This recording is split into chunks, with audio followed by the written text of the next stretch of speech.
रुको, मैं अभी आया। कैसे हो मंडल भाई? सब बढ़िया। अच्छा सुनो ना, आप भी थोड़ा बाहर घूम के आओ ना।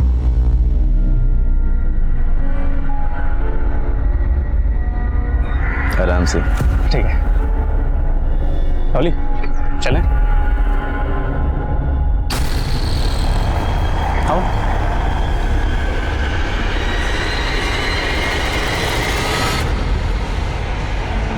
आओ डॉली। अजित, तुमने मेन डोर तो बंद किया है ना?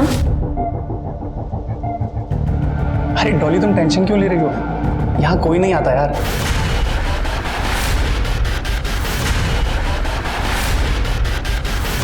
अजित यार, मुझे बहुत डर लग रहा है, कोई आ ना जाए। डॉली यार तुम डरो मत, हम पहली बार थोड़ी ना आ रहे हैं यार।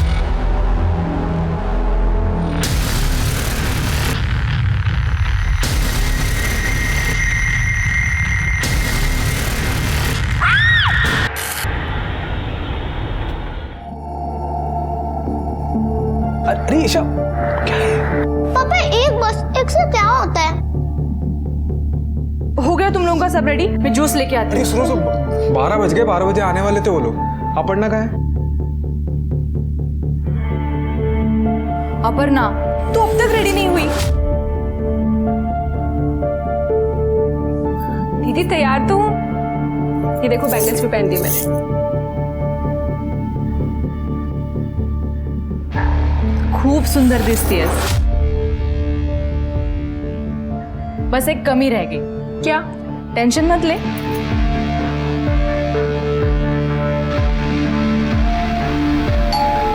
अरे लगता है वो लोग आ गए। मैं जाती हूँ, तू जल्दी आ जा। ठीक है। लो अपर्णा आ गई।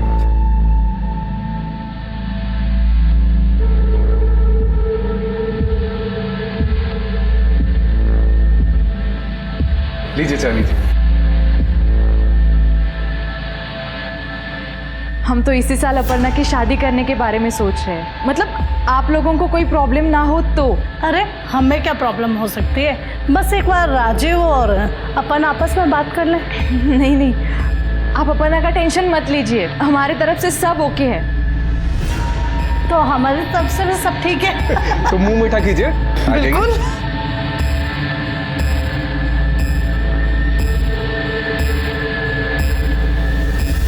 कार्यक्रम बहुत अच्छा रहा, अब शादी का मुहूर्त देखना पड़ेगा। हाँ, मैं कल ही पंडित जी से बात करके मुहूर्त निकलवाता हूँ। चलिए अब हम चलते हैं। चलो बेटा।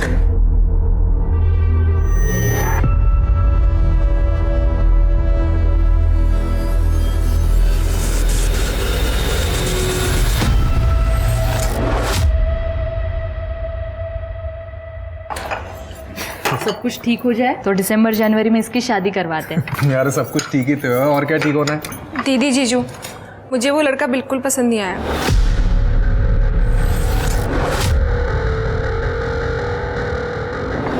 मैं बात करती हूँ उससे। हाँ बात करो तुम मुझसे, क्योंकि इसलिए नहीं बैठा हूँ कि मैं रिश्ते लेकर आऊँ ये बना करती रहे। नहीं देखिए, ऐसी कोई बात नहीं है। अरे छोड़ो।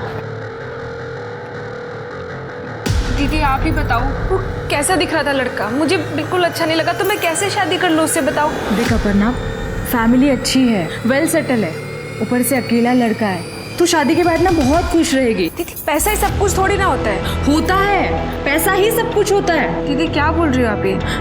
तू बैठ जा, तू बैठ।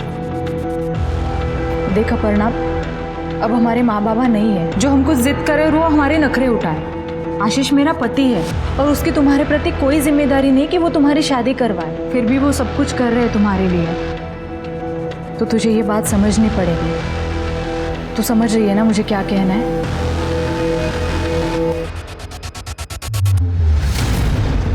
ये लोग अभी तक नहीं गए। 5 रुपए में इतना टाइम थोड़ी निकलो।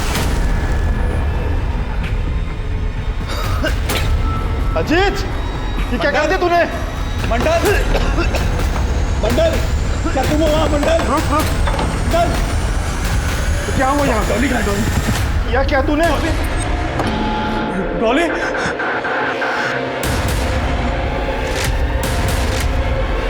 ये क्या किया तूने? मैंने नहीं किया मंडल भाई, ये तो किसने किया है?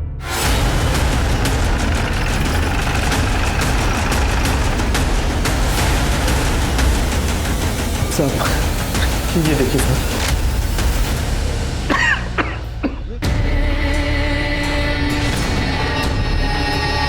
सर बहुत बेरहमी से मारा है।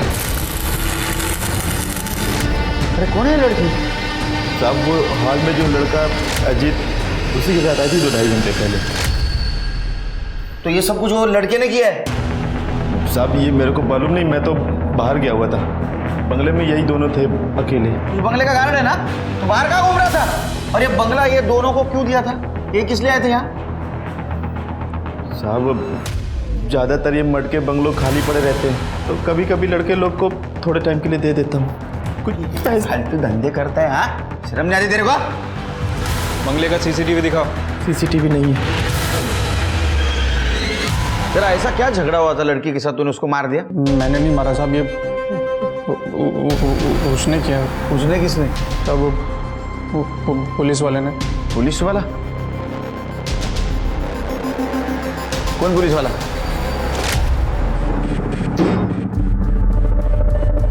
क्या हो रहा है ये? सर हम दोनों बॉयफ्रेंड गर्लफ्रेंड है सर, आपको कोई गलत? नहीं नहीं नहीं सर, सर, आप- आपको नहीं गलत अजीत फहमी सुनते सर, हम सच में गर्लफ्रेंड बॉयफ्रेंड है सर। उधर बैठ, चल पुलिस स्टेशन। सर वो पुलिस वाला मुझे यहाँ से लाया और इस कमरे में बंद कर दिया था साहब। उसके बाद उसने डॉली के साथ क्या किया मुझे कसम से कुछ नहीं पता था। वो तो जब मंडल भाई आए उन्होंने दरवाज़ा खोला तो साहब मैं भाग कर आया और वहाँ गया तो देखा डॉली के साथ ये सब हो गया था साहब। उसको पहचान पाएगा तू? नहीं साहब, वो एक्चुअली उसने ना मास्क पहना हुआ था और लाल कलर का एक हेलमेट था उसके ऊपर, आंखें दिख रही थी, तो ऐसे में मैं कैसे पहचान सकता हूँ सर? नेम प्लेट तो देखा होगा साहब एक्चुअली मैं ना सब कुछ बहुत जल्दी में हुआ तो उधर ध्यान नहीं गया मेरा, लेकिन सर उसकी ड्रेस में ना ऐसा 2 स्टार थे सर। एक कॉन्डोम का खाली पैकेट मिला है और कुछ नहीं मिला, और उस लड़की का फ़ोन भी गायब है। नहीं सर मेरा नहीं है सर। देखा, अभी सच सच बता दे, बाद में अगर सच बाहर आ गया तो सच में इतना मारूंगा परेशान हो जाएगा। नहीं सर मेरा नहीं सर। एक बात बता, उसने डॉली को मार दिया लेकिन तेरे को हाथ तक नहीं लगा, क्यों? सर अब मुझे क्या पता उसने मुझे क्यों छोड़ दिया सर, कसम से सर मैं सच बोल रहा हूँ। फिर क्या, लड़की के घर वालों को बुला पहचान के लिए। लड़की के घर वालों का नंबर दो। जी सर। सर मुझे लगता है कि अजीत झूठ बोल रहा है, पुलिस की कहानी सुना के हमें गुमराह करने की कोशिश कर रहा है। मुझे भी ऐसा लगता है शरीफ, लेकिन हमें जांच तो करनी होगी। एक काम करो, आसपास के एरिया में पूछताछ करो, किसी ने लाल हेलमेट वाले पुलिस वाले को देखा है। ठीक है सर। लेकिन एकदम शांति से, बवाल नहीं होना चाहिए तो अपने डिपार्टमेंट की बदनामी हो जाएगी। ठीक है सर। और ये अजीत और वो गार्ड, उनको पुलिस स्टेशन लेके चलो, कायदे से पूछताछ करते हैं।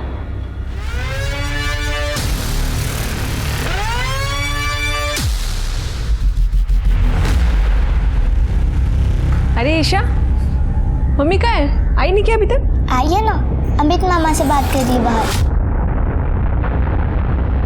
अमित मामा? मंजिरी तू क्या बोल रही है? अपर्णा घर की बच्ची है, उसकी शादी तोड़ो के हमें क्या मिलेगा?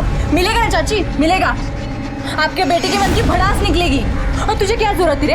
अपर्णा की टूटी शादी के बारे में राजीव को बताने की क्या जरूरत थी? अरे मुझे पता है तू किस लिए कर रहा है, तू कुछ भी कर ले, तुझे जमीन बिल्कुल नहीं मिलेगी। ए मंजिरी, किसको धमकी दे रही है तू? और ये जमीन का ताना है ना, ये मुझे मत मार, समझी ना? उसका केस कोर्ट में चल रहा है और पुलिस स्टेशन में क्या चल रहा है ना, वो जानता हूँ मैं। बोल ना, जीजा जी को बताओ क्या? बोल। अमित, अपर्णा तू मंजिरी को लेकर अंदर जा, फालतू का लड़ाई झगड़ा करके क्या मतलब है? हाँ दीदी बस करना, चल अंदर। क्या बस कर? तुझे पता है ना इसने क्या किया है? दीदी अमित दादा ने कुछ नहीं किया है, राजीव को फोन करके मैंने मना किया था। तूने बताया था? खुद के घर पर तो तेरा कंट्रोल है नहीं, अरे माझ्यावर आरोप करते। तू मंजिरी, अपर्णा प्लीज तू मंजिरी को लेकर अंदर जा, और अमित तू चल यहाँ से। ये सब कुछ मजाक चल रहा है क्या? दीदी मजाक नहीं चल रहा है, पर समझौता जरूर चल रहा है। जीजू मेरी शादी में पैसे लगा रहे तो किसी से भी शादी करवा देंगे। हाँ सुना क्या बोल रही है तुम्हारी बहन? मैं इसके फ्यूचर के बारे में सोच रहा हूँ कि अच्छे घर में शादी हो जाए इसकी, लेकिन नहीं, उल्टा मुझे ही ताने दे रही है। जीजू मैं आपको ताना नहीं मार रही हूँ, आपको समझाने की कोशिश कर रही हूँ। अब तुम जानो और तुम्हारी बहन जानो। अरे सुनो,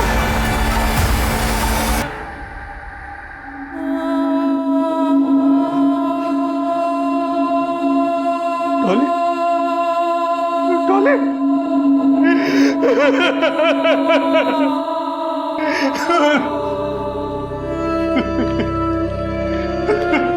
हाँ सर, ये डॉली के कपड़े।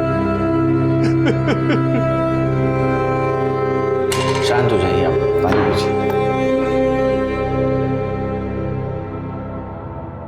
देखिए, पोस्टमार्टम से तो यही पता चलता है कि उसको शॉक देके मारने से पहले उसके साथ रेप किया गया था। और उसका बॉयफ्रेंड अजीत, उसने भी यही बताया कि किलर ने उसको दूसरे रूम में बंद करके रखा था। नहीं सर, आपको किसने बताया कि अजीत डॉली का बॉयफ्रेंड है? खुद अजीत ने बताया, उसके साथ ही गई थी वो बंगले पे। नहीं साहब, वो झूठ बोल रहा है, वो एक नंबर का लफंगा है। वो खुद डॉली के पीछे पड़ा हुआ था। जब उसे पता चला कि डॉली की अगले महीने शादी होने वाली है तो वो पागल हो गया। हे डॉली, डॉली, डॉली सुनना, तेरे से बात करनी यार। अजीत तुम यहाँ क्या कर रहे हो? तो चुप बैठ, तेरे से बात नहीं करनी मेरे को, तेरी बेटी से बात करनी है, समझा? चल अंदर निकल जा। अजीत तुम ऐसी बात कैसे कर सकते हो पापा से? अरे भाड़ में गए पापा, पहले तो ये बता तेरी हिम्मत कैसे हुई किसी और के साथ शादी करने के बारे में सोचने की? हाँ, कौन सी लड़की तुम जैसे शराबी से शादी करना चाहेगी? हाँ, क्या कर रहा है? पीछे भाग। सुन, इधर सुन, मेरी बात सुन। हाँ, इसलिए झूठ बोल रहा है। उसके दो दोस्त रवि और विजय, वो दोनों लफंगे। आप उनको पकड़ी, वो बताएंगे आपको कि अजीत ने डॉली के साथ क्या किया। अजीत इन दोनों के साथ आवारागर्दी करता था। मैं गया था उनसे पूछने, मगर दोनों घर से गायब थे। These are the kindest thing I Isha, know. किंडेस्ट नहीं काइंडेस्ट। Hi पापा।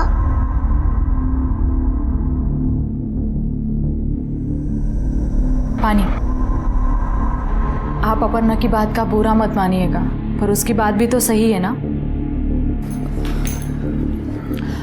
अब आप मुझे बताइए, लड़का अगर उसकी पसंद का नहीं होगा तो वो जिंदगी भर खुश कैसे रहेगी? सही है तुम दोनों बहनों का। एक तो अच्छा लड़का भी चाहिए और अच्छी शादी भी चाहिए। अच्छा बताओ, बिना पैसों के कहाँ से होगी ये सपनों वाली शादी? आप बस उसके लिए अच्छा सा लड़का देखिए, पैसों का कोई प्रॉब्लम नहीं होगा। क्यों? लॉटरी लग गई है? लगी नहीं है, पर लगने वाली है। पानी।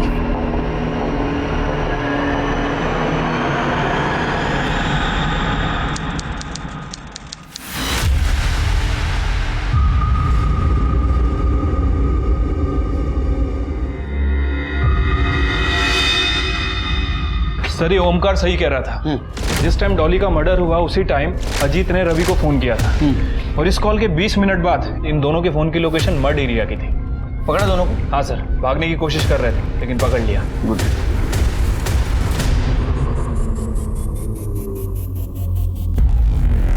काय झालं? बहुत टाइम से बैठे हो इधर, क्या काम क्या है? साहब वो साहब बोले थे पुलिस में जाके बैठो, मैं आता हूँ करके, लेकिन अब तक नहीं। ऐसा बहुत टाइम हो गया साहब, मैं यहाँ बैठा हूँ सर। ठीक है, बसा।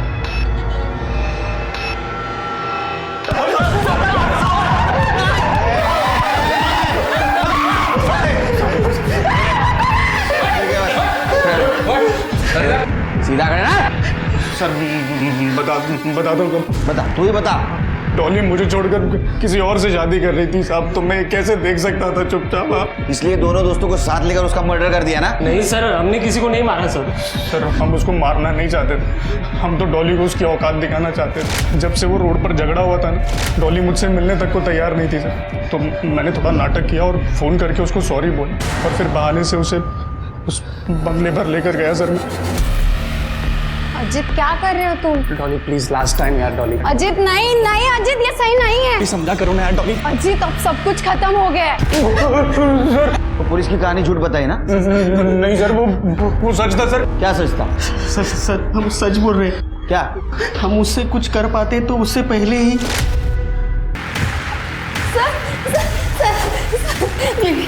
ये लोग मेरे साथ जबरदस्ती कर रहे हैं सर।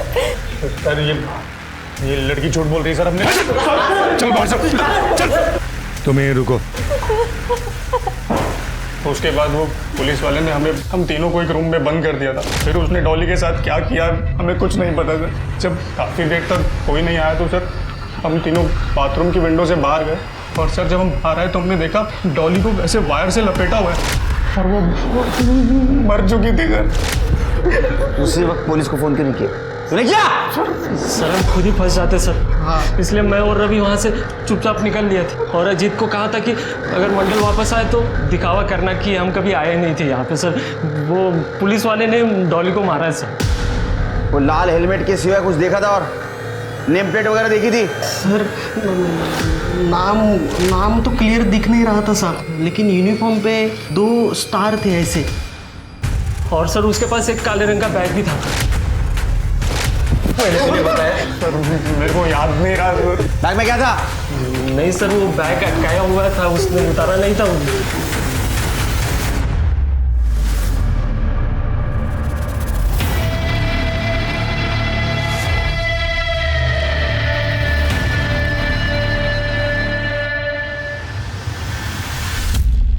सर एक बात समझ नहीं आ रही, अगर इन लड़कों को डॉली को मारना था तो सीधे सीधे भी मार सकते थे। ये इस तरह इतना बवाल बनाने की क्या जरूरत है? वो तो सब सच बाहर आने के बाद ही पता चलेगा। छिड़के इन तीनों के कस्टडी के लिए पिटीशन फाइल करो। और हाँ, मर्डर वाले दिन मर्ड एरिया में जितने भी 2 स्टार पोस्टेड थे उन सबके मोबाइल लोकेशन क्रॉस चेक करो। ठीक है। मोबाइल किसी को मिलना है? साहब वो साहब बोले थे कि पुलिस में जाके बैठो। वो अब तक नहीं, ऐसा मैं बहुत टाइम से यहाँ बैठा हूँ साहब। कौन साहब? नाम तो पता नहीं साहब उनका। नाम मालूम तो मिलोगे कैसे? शक्ल से पहचान पाओगे? नहीं साहब, वो जब बंगले पे आए थे तब उन्होंने हेलमेट पहन रखा था सर। लाल कलर का हेलमेट था? हाँ लाल कलर का हेलमेट था। क्या करने आया था बंगले पे? अरे साहब क्यों मारे हो साहब? बच्चे साहब यहाँ पे हमेशा आते जाते रहते साहब। अब मेरे मालिक को मालूम पड़ेगा तो मेरी नौकरी जाएगी साहब। अच्छा अब थाने जा और जो बोलना है वही बोल। तो थाने निकल, इन दोनों को लेके आता हूँ। चल निकल निकल। बाइक देखी थी उस पुलिस वाले की? हाँ साहब, जब मैं बाहर आया था तब उनकी बाइक वहीं पे थी। लाल कलर की थी? हाँ। गाड़ी का नंबर याद है? एक मिनट साहब जरा। MH02 GD 998। हाँ। शिरके वायरलेस पे अलर्ट कर दो इस बाइक के लिए। चलो तुम्हारे बंगले पे।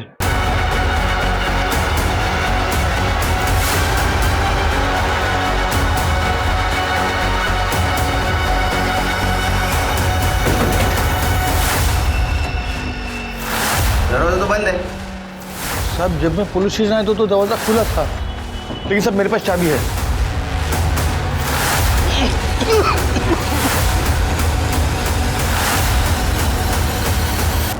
ये बेहोश है, इसको होश में लाओ इसको।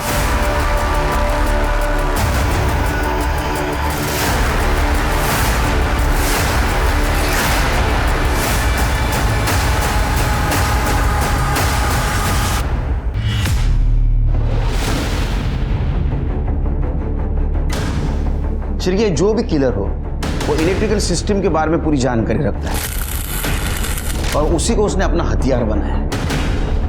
नाकाबंदी में कुछ मिला? नहीं सर, जब तक हम नाकाबंदी लगाते हैं मुझे लग रहा है कि किलर ने एरिया क्रॉस कर दिया था। वैसे मैंने उस बाइक की नंबर प्लेट को RTO के ऐप पे चेक किया था सर, पता चला है कि वो नंबर प्लेट फर्जी थी। फर्जी? ये देखिए किसी कार का नंबर है। अब ये क्या नया एंगल सामने आया? चिरके अजीत और उसके दोस्त हमारे कस्टडी में, फिर भी एक जैसे 2 मर्डर हुए। मुझे लगता है कि अजीत और उसके दोस्त उस पुलिस वाले के बारे में सच कह रहे थे। पर जिस बेहरे में से इसको मारा है लगता है उसको कोई पर्सनल दुश्मनी है। लेकिन एक पुलिस वाले की इन लड़कियों के साथ पर्सनल दुश्मनी क्या हो सकती है? सर एक चीज़ ये भी हो सकती है कि इस लड़की का और डॉली का कोई कॉमन कनेक्शन हो जो इन दोनों लड़कियों को उस किलर के साथ जोड़ता हो। CCTV है? नहीं साहब। सर कमरे में कॉन्डम का पैकेट मिला है, लेकिन लड़की का कोई ID प्रूफ या मोबाइल नहीं मिला है। नहीं सर, मेरा नहीं है। सेम ब्रांड है सर, डॉली के क्राइम सीन पर भी यही मिला था। शिरके एक काम करो, आसपास के मेडिकल स्टोर में पूछताछ करो, वहाँ CCTV होता है। पता करो कोई लाल हेलमेट या लाल बाइक वाला ये परचेस करने वहाँ आया था। ठीक है सर। लड़की कौन थी वो? गर्लफ्रेंड थी मेरी, नेहा नाम है। साथ में टाइम स्पेंड करने के लिए अक्सर ही आ जाते थे। आज भी आए थे। जब वो पुलिस वाला आ गया और गार्ड को मार पीट कर बाहर भेज दिया और अंतर जबरदस्ती करने लगा। अरे सर, दरवाजा क्यों बंद कर रहे हैं सर? चल अंदर चल, बताता हूँ, चल। अरे सर, अंदर का भेज रहे हैं सर? आप अपना आईडी कार्ड दिखाइए पहले। पुलिस वाले से आईडी कार्ड मांगेगा? आप इस तरह से हमें हैरेस नहीं कर सकते। हम कुछ गलत नहीं कर रहे थे और आपने हेलमेट क्यों लगाया है? हटाइए इसे। भाई पापा को फोन लगाता हूँ, आप उनसे बात करिएगा।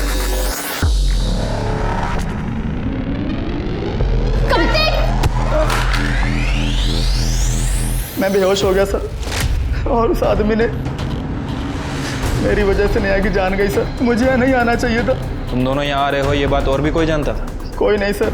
नेम प्लेट पे नाम देखा था उस पुलिस वाले का? देखने की कोशिश की थी सर, मगर अनक्लियर था। 2 स्टार थे उसकी वर्दी पर। कुछ बैकपैक वगैरह भी था क्या? हाँ, ब्लैक कलर का। बैग में कोई सामान, कुछ नाम वगैरह देखा? नहीं देख पाया सर। नेहा की हत्या ने डॉली के मर्डर की जांच को एक नई दिशा दे दी थी। पुलिस अब तक अजीत को डॉली का हत्यारा मानकर चल रही थी। नेहा की हत्या के बाद पुलिस इस संभावना से इनकार नहीं कर पा रही थी कि नेहा और डॉली का कातिल एक ही आदमी भी हो सकता है। पहली संभावना थी कि किलर कोई प्रेडेटर या सेक्स एडिक्ट था जो खुद पर काबू नहीं रख पा रहा था, मगर दोनों लड़कियों के साथ की गई बेरहमी किसी दुश्मनी की तरफ भी इशारा कर रही थी। पुलिस कंफ्यूज थी।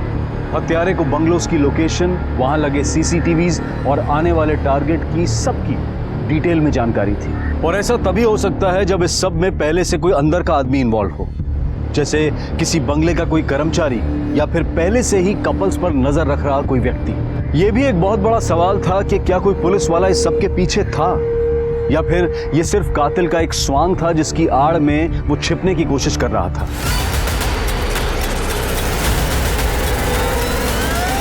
सर, मेडिकल स्टोर के सीसीटीवी फुटेज में तो कुछ मिला नहीं है सर, और इन दोनों लड़कियों के सीडीआर में अभी तक कोई कॉमन लिंक भी नहीं मिला है। इनके फ़ोन भी बंद है। लोकेशन ट्रेस कर पाना काफ़ी मुश्किल हो रहा है सर। और सर ये रही उन PSIs की लिस्ट जो मर्ड एरिया में पोस्टेड थे। कोई मिला? नहीं सर, इनको क्रॉस वेरीफाई किया है। या तो अपनी ड्यूटी कर रहे थे या फिर अपने घर पे थे। शिरके, अपने इन्वेस्टिगेशन का दायरा बढ़ा। मर्ड के आसपास जितने भी पुलिस स्टेशन है वहाँ के PSI से बात करो। ये नेहा, इसके फादर कब आने वाले मुंबई? सर कल तक आ जाएंगे।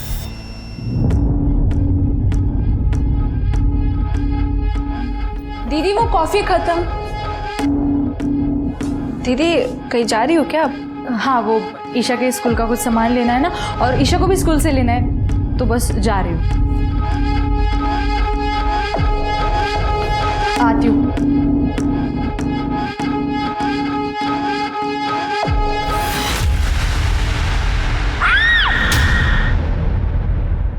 मंजरी,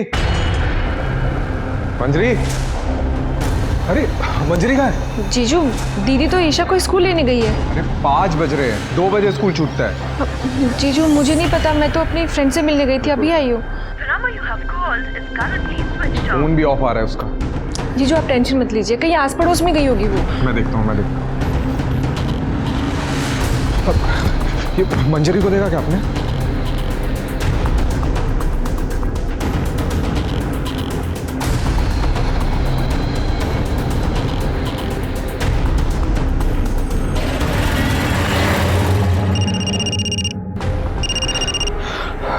मंजरी आई क्या?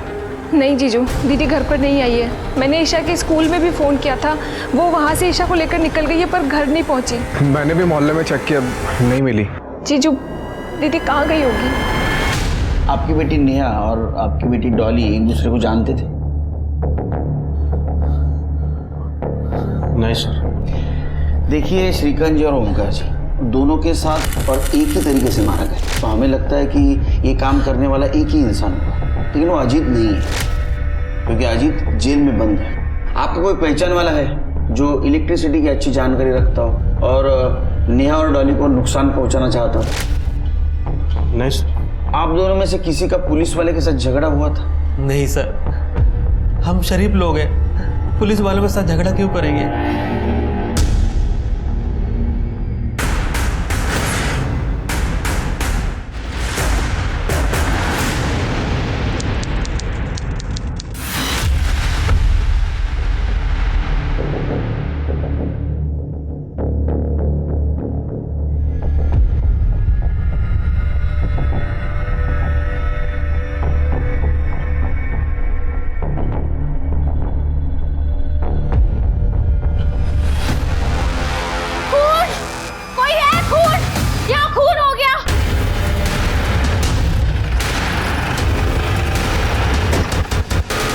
ये देखिए सर, ये है।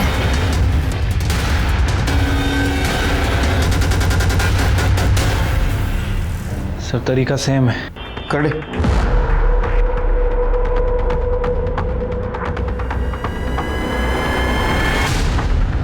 सर ये बच्ची को कहीं देखा है मैंने। हाँ सर याद है, ये बच्ची की और इसकी माँ की फोटो आई थी हमारे पुलिस स्टेशन में। है तुम्हारे पास फोटो? हाँ सर है। ये देखिए सर। बच्ची तो यही है, शायद ये बच्ची की माँ हो सकती है। एक काम करो करडे, जिस पुलिस स्टेशन से फोटो आया था उनसे कोऑर्डिनेट करो, इनका एड्रेस ले लो और इनके फैमिली को इन्फॉर्म करो। सर बदबू तो कल से आ रही थी, लेकिन आज बहुत ज़्यादा आने लगी, तो मैंने सोचा अंदर जाकर देखूं, और दरवाज़ा खुला हुआ था। अंदर आके देखा तो ये बेडरूम में लाश पड़ी थी। तुम कहाँ रहती हो? सर मैं यही बाजू वाले बंगले में रहती हूँ, मतलब मेरा पति वहाँ गार्ड का काम करता है सर। और इस बंगले में कौन है गार्ड? सर इस बंगले के गार्ड का तो नहीं पता, ये तो बंद ही रहता है हमेशा। अच्छा, ये बंगले के आसपास किसी लाल हेलमेट वाला या लाल बाइक ऐसे किसी पुलिस वाले को देखा है आते जाते? हाँ सर, वो पुलिस वाला था या नहीं ये तो मुझे नहीं पता, लेकिन उसने लाल हेलमेट और लाल बाइक पे था और उसने ब्राउन शर्ट पहन रखी थी। कैसे गाड़ी चला रहा है? कब की बात है ये? सर परसों शाम 7:15 की बात होगी। सर पिछले मर्डर की तरह इसे भी बहुत बुरी तरह से मारा है। मोबाइल फ़ोन भी गायब है, कोई कॉन्डम वगैरह भी नहीं मिला है। शिरके, पूरे मड एरिया में रेड अलर्ट कर दो। कोई भी लाल हेलमेट वाला, लाल गाड़ी वाला दिखे उसको पकड़ो, पूछताछ करो, उसका बैकग्राउंड चेक करो। अपने पूरी पुलिस टीम को अलर्ट करो। अपने खबरियों के नेटवर्क को बोलो डबल स्पीड से काम करें। ये आदमी मिलना चाहिए। ठीक है सर। सर मुझे लगता है कि हमें पब्लिक को भी अलर्ट कर देना चाहिए। सर 20 दिन में 4 मर्डर हो चुके हैं और अभी तक ये हमारे हाथ नहीं लगा। सर ये जो कोई भी है बहुत खतरनाक है।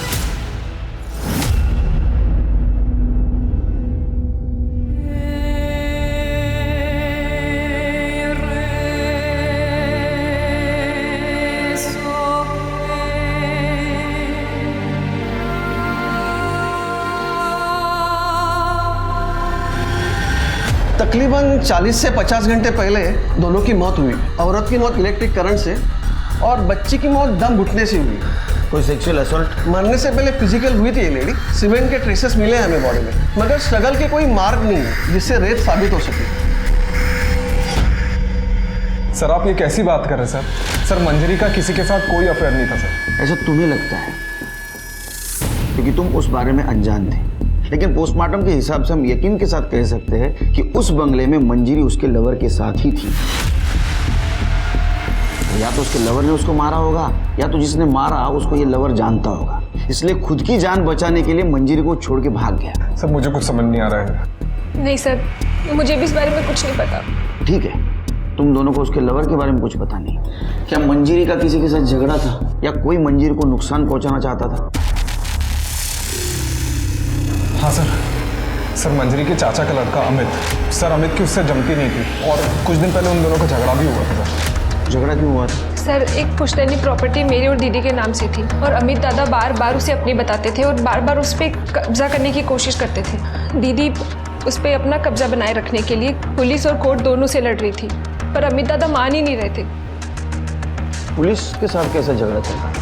सर वो अमित दादा पुलिस वालों को मुंह बंद रखने के लिए पैसा खिला देते थे, इसलिए पुलिस वाले हमारी सुनते ही नहीं थे। सर एक दिन मैं और दीदी पुलिस वाले से बात करने के लिए गए थे और पुलिस वाले ने हमारी बात ही नहीं सुनी और उसने दीदी से बदतमीजी की और दीदी ने उस पर थप्पड़ मार दिया। लेकिन ये बात तो तुम दोनों ने मुझे बताई नहीं। क्योंकि दीदी ने मुझे आपसे बताने के लिए मना किया था। आप दीदी को दादा से समझौता करने के लिए कहते थे और अगर दीदी आपसे ये बात बताती तो आप उनकी बात ही नहीं सुनते।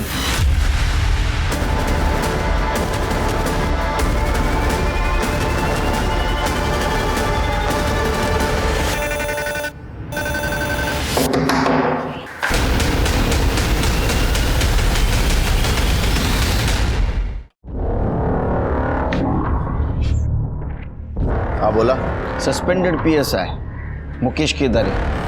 हाँ वो जो लाल वाली बाइक खड़ी हो तुम्हारी है?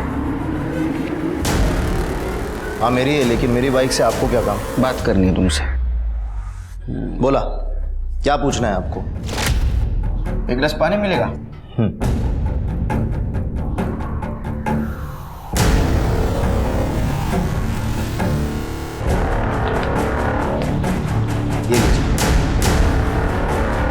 ये न्यूज़ के बारे में पता है कि नहीं?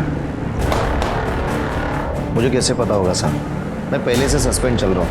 आपको क्या चाहिए ये सीधे सीधे बताइए। जब से आए तब से घुमा फिरा के सवाल पूछ रहे हैं आप मुझसे। ये देखो,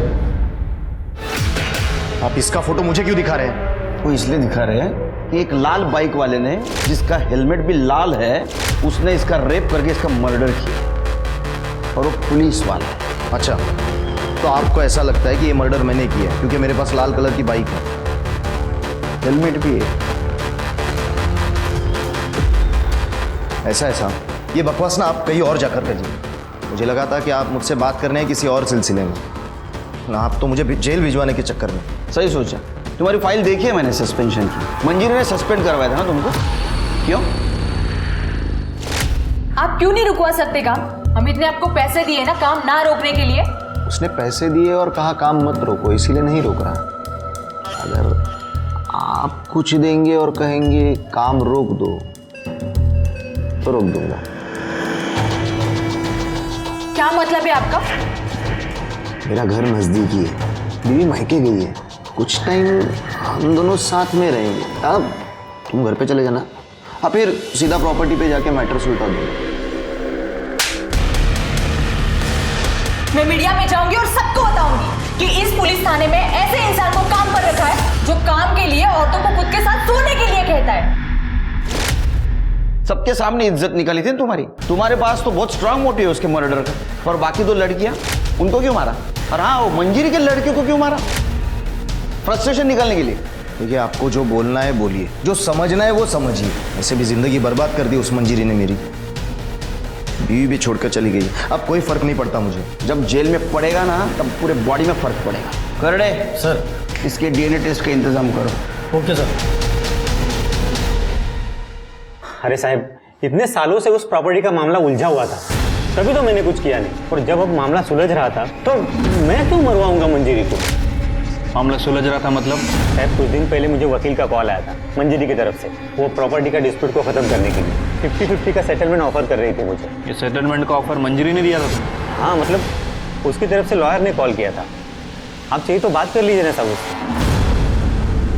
सर, मंजरी ने अमित को सेटलमेंट का ऑफर दिया जरूर था, बट वो चाहती नहीं थी उसके साथ सेटलमेंट करना। वकील साहब, आप जमीन के लिए कोई खरीदार देख लो। 50 लाख की जगह पे 40 लाख मिल गए तो भी चलेगा, बस डील जल्दी होनी चाहिए।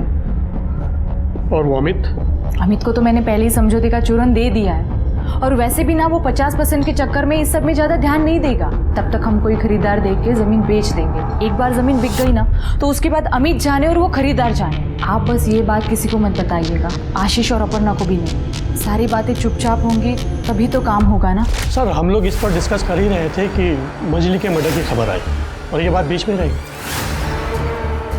वकील साहब, क्या ऐसा हो सकता है इस झूठी सेटलमेंट के बारे में अमित को पता चला होगा? सर, मेरी साइड से तो पता नहीं चला, कहीं और से पता चला हो तो आई डोंट नो। ठीक हो गया साहब, आप जा सकते हो। शिरके, ये मंजीरी ने अपने प्रॉपर्टी डील के बारे में किसी से बात नहीं की थी, यहाँ तक कि अपनी बहन अपर्णा और आशीष से भी। ये जरूर कुछ खिचड़ी पका रही थी। शायद मंजरी अपने लवर के साथ नई जिंदगी बसाने की प्लानिंग कर रही है, और इसके लिए उसे पैसों की जरूरत है। उसके कॉल डिटेल्स में कुछ मिला? नहीं सर, उसके कॉल रिकॉर्ड के हिसाब से कोई लव अफेयर का एंगल सामने नहीं आया। शिरके, एक काम करो, ये तीनों मर्डर जिस दिन हुए उस दिन का पीएसआई मुकेश केदारे और मंजरी के चाचा का लड़का अमित, उनका मोबाइल लोकेशन निकलवा। अगर ये तीनों मर्डर सीरियल किलर ने किए तो उसका पकड़ा जाना बहुत जरूरी है, क्योंकि पता नहीं वो अगला हमला किस पे और कब करेगा। मंजरी इस पॉसिबल सीरियल किलर की तीसरी विक्टिम थी। कातिल अब भी आजाद था और पुलिस इसीलिए अपनी जांच को किसी भी संभावना के लिए खुला रखना चाहती थी, खासकर सस्पेंडेड पुलिस ऑफिसर मुकेश केदारे और मंजरी के अपने भाई के साथ रंजिश के सामने आने के बाद, क्योंकि इस बात की भी कोई गारंटी नहीं थी कि मंजरी का कातिल कोई सीरियल किलर नहीं बल्कि कोई और था।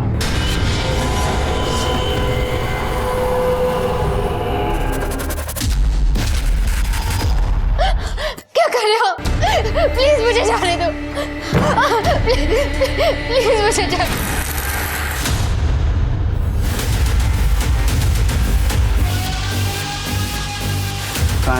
सर आइए। डॉक्टर ठीक?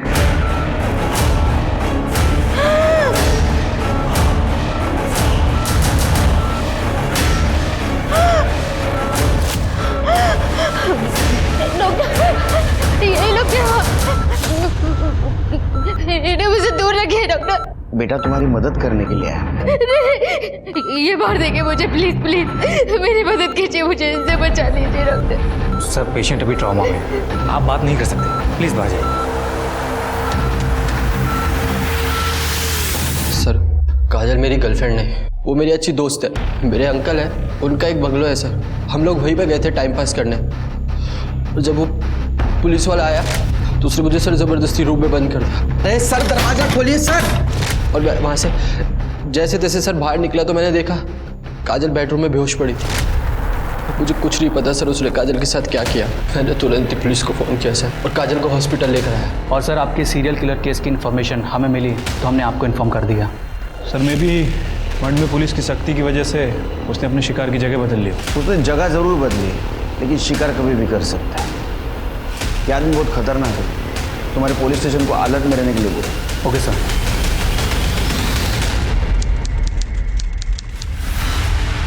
देखो काजल, हम तुम्हारी मदद करने आए, लेकिन उसके लिए तुम्हें हमारी मदद करनी होगी, तो ही उसे हम पकड़ पाएंगे ना। मुझे तो लगा था मैं कल मर ही जाऊंगी, पर शायद कल मेरा मरना लिखा नहीं था। देखो काजल, उसने तुम्हारे साथ जो कुछ भी किया बहुत गलत किया है। अभी तक वो 4 लड़कियों की जान ले चुका है। अगर तुम हमारी मदद करोगी तो उस पुलिस वालों को हम पकड़ पाएंगे, वरना और कितने लोगों की जान लेगा पता नहीं। सर मैंने उसका चेहरा नहीं देखा, उसने हेलमेट पहन रखा था। लेकिन एक बार कोशिश करो, कुछ तो याद आएगा।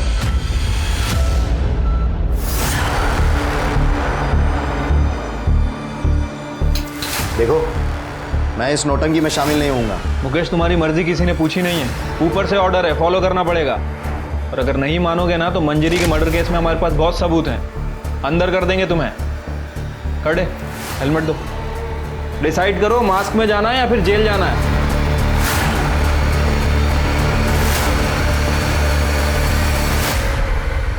देखो काजल, बिल्कुल डरना नहीं। इनमें से कौन था पहचानना।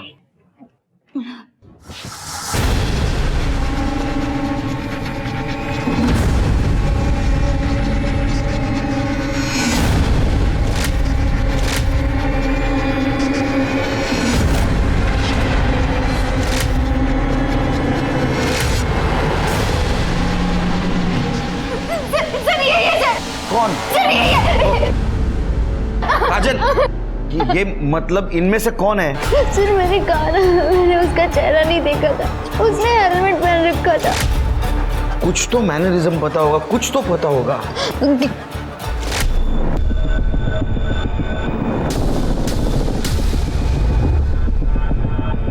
सर उसका बैकपैक, उसमें एक बॉक्स था जिसपे यूपीएस इलेक्ट्रिकल्स लिखा था। UPS electricals? UPS electricals? Sir ये यूपीएस इलेक्ट्रिकल्स तो मुंबई के कमर्शियल इलाकों में इलेक्ट्रिसिटी सप्लाई करती है। गुड जॉब काजल। इस वायरमैन सीरियल किलर के तार यूपीएस इलेक्ट्रिकल्स के किस एम्प्लॉय से जुड़े थे, इस बात का पता करने के लिए पुलिस ने यूपीएस इलेक्ट्रिकल्स के टोटल 1023 एम्प्लॉयज की कुंडली खंगालनी शुरू कर दी थी। साथ ही साथ पुलिस इस केस से जुड़े हर विक्टिम और सस्पेक्ट का कनेक्शन भी यूपीएस इलेक्ट्रिकल्स के साथ जोड़कर देख रही थी। और आखिरकार 3 दिन और रात की मेहनत के बाद पुलिस को वो तार मिल गया जो इस केस के एक सस्पेक्ट से जुड़ा था। ये आदमी सर, ये तो एक्सीडेंटल केस है। ये एम्प्लॉय हमारी फर्म की तरफ से साइट पर गया था और इसे करंट लगा और उसके बाद इसने जॉब छोड़ दी।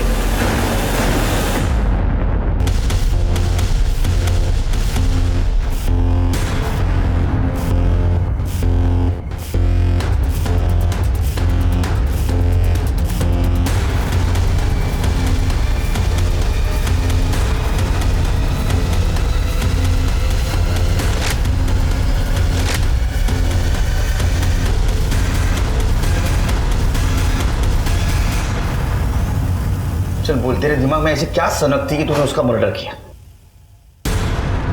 सनक नहीं थी सर मंजरी से छुटकारा पाना था। प्रॉपर्टी के लिए ना? प्यार के लिए सर। अरे भगवान, तू अपने बहन के पति से, अपने जीजा से प्यार करती है? सर माँ पापा के गुजरने के बाद ज़रूरत नहीं थी कि आशीष ही मेरा ख्याल रखता, मेरा खर्चा उठाता, पर इसने मेरा ख्याल रखा और बहुत अच्छे से रखा, इसलिए मैं खुद को रोक नहीं पाई। अरे तू इससे प्यार करता था तो मंजरी से डिवोर्स ले लेने का, बाद में शादी करने की, मंजरी का मर्डर करने की क्या जरूरत थी? सर हम दोनों शादी तो कर लेते, पर आधी ज़मीन दीदी के नाम हो जाती और तलाक के बाद ऊपर से आशीष को दीदी को पैसे देने पड़ते, वो अलग से। चल मंजरी का समझ गया, उससे बदला लेने का था, लेकिन वो 2 लड़कियां, उनको क्यों मारा? उनकी तो कोई दुश्मनी नहीं थी ना, ऐसे मार दिया? वो दोनों अक्सर मुझे मर्ड में दिखती थी, अच्छी लगती थी, मैं उन दोनों के साथ सोना चाहता था, तो मैंने सोचा कि एक तीर से 2 काम हो जाए, उनका रेप और मर्डर करके पुलिस का ध्यान भटकाना था, ताकि जब हम मंजरी को मारे तो आप लोगों को लगे कि उसकी भी सीरियल किलिंग होती। और वो बंगले मर्ड के, उनमें सीसीटीवी नहीं, तेरे को कैसे पता? सर यूपीएस इलेक्ट्रिकल्स में काम करते करते मर्ड के सारे बंगलों की जानकारी है बस। तो वो मंजरी को बंगले में कैसे बुलाया? झूठ बोल के। अरे पर वहाँ क्यों आना है?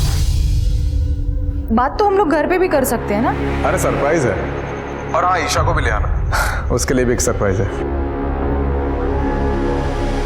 बातें तो कुछ की नहीं और बोल रहे थे बात करनी है, हम बेडरूम से बाहर ही नहीं निकले। अब चलो घर चलते हैं, ईशा कब से बाहर बैठी और अपर्णा वेट कर रही होगी। ईशा तो तेरा अपना खून था ना, हाँ? इतनी छोटी बच्ची को मार दिया? सर मैं और आशीष अपनी ज़िंदगी नई सिरे से शुरू करना चाहते थे, और अगर ईशा जिंदा रहती तो हम अपनी पुरानी ज़िंदगी को नहीं भुला पाते। एक नंबर की हलकट हो तुम, फालतू मानसा तुम्हें, फालतू। अरे पुलिस होने का नाटक क्यों किया? हमको क्यों बदनाम किया? सर मुकेश केदारे और दीदी का झगड़ा मेरे सामने ही हुआ था, तो हम दोनों ने मिलकर प्लान बनाया कि हम ही मुकेश केदारे का एंगल आपके सामने लेकर आते हैं, और आप लोगों ने हमसे पूछा तो हमने आपको मुकेश केदारे के बारे में बता दिया कि जिससे सबका ध्यान भटक सके। अब छोड़ो जेल में, यही तुम्हारा जम्मू कश्मीर, यही तुम्हारा कुल्लू मनाली। आशीष और अपर्णा का रिश्ता नाजायज था, लेकिन अगर वो चाहते तो वो तलाक लेकर एक दूसरे के साथ जिंदगी बिता सकते थे, अपने रिश्ते को कानूनी मान्यता दिला सकते थे। एक दूसरे के साथ रहने के लिए दोनों ने इतनी बड़ी साजिश रची कि 4 जिंदगियां खत्म हो गई और न जाने कितनी जिंदगियां बर्बाद। अब मैं अनूप सोनी आपसे विदा लेता हूं, फिर मुलाकात होगी क्राइम पेट्रोल सतर्क में एक और नए केस के साथ। तब तक अपना और अपने परिवार का ख्याल रखें, सतर्क रहें, सुरक्षित रहें और देखते रहें क्राइम पेट्रोल सतर्क। जय हिंद।